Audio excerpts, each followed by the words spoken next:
Hello बच्चों, और question is here lecithin is. देखिए, सबसे पहले तो हम लेसिथिन की बात कर लेते हैं।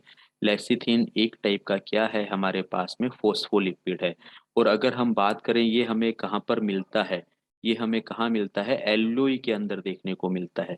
और ये एक एल्लोई यानी कि जो हमारे लंग्स का स्ट्रक्चरल एंड फंक्शनल यूनिट है, और वहाँ पर ये एक सरफेक्टेंट की तरह काम करता है। ठीक है।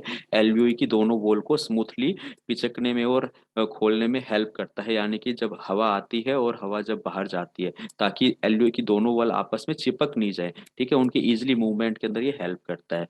अब ये जो फोस्फोलिपिड है, फोस्फोलिपिड का मतलब क्या है हमारे पास में, ये एक टाइप का हमें क्या दिखता है, कॉम्प्लेक्स लिपिड।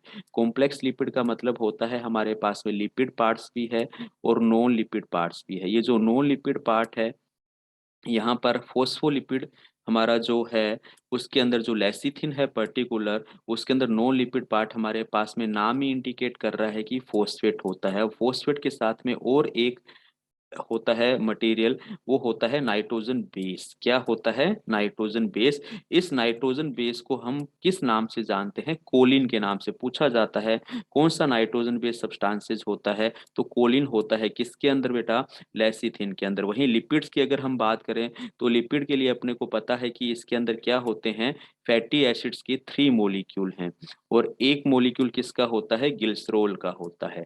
तो एक मॉलिक्यूल ग्लिसरॉल का और ये 3 मॉलिक्यूल मिलकर क्या बनाते हैं बेटा, फैटी एसिड्स के मिलकर लिपिड बनाते हैं। अब इसको इसके साथ में जोड़ना है, तो ये फोस्फेट जुड़ता है, तो ये क्या करता है, फैटी एसिड्स के एक मॉलिक्यूल को क्या कर देता है बेटा, रिमूव कर देता है।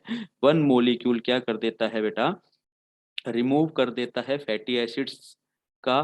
कौन, जब हमारा ये फॉस्फेट जुड़ता है, तो अल्टीमेटली हमारे पास में क्या प्रॉपर स्टेटमेंट रह जाता है, इसके अंदर क्या क्या सब्सटेंसेस रह जाते हैं। 2 मॉलिक्यूल फाइनली हमें किसके मिलते हैं, फैटी एसिड्स के मिलते हैं। 1 मॉलिक्यूल ग्लिसरॉल का मिलेगा, फॉस्फेट का 1 मॉलिक्यूल मिलेगा, और नाइट्रोजन बेस मिलेगा। तो ये हमारे पास में एक प्रॉपर स्ट्रक्चर बनती है।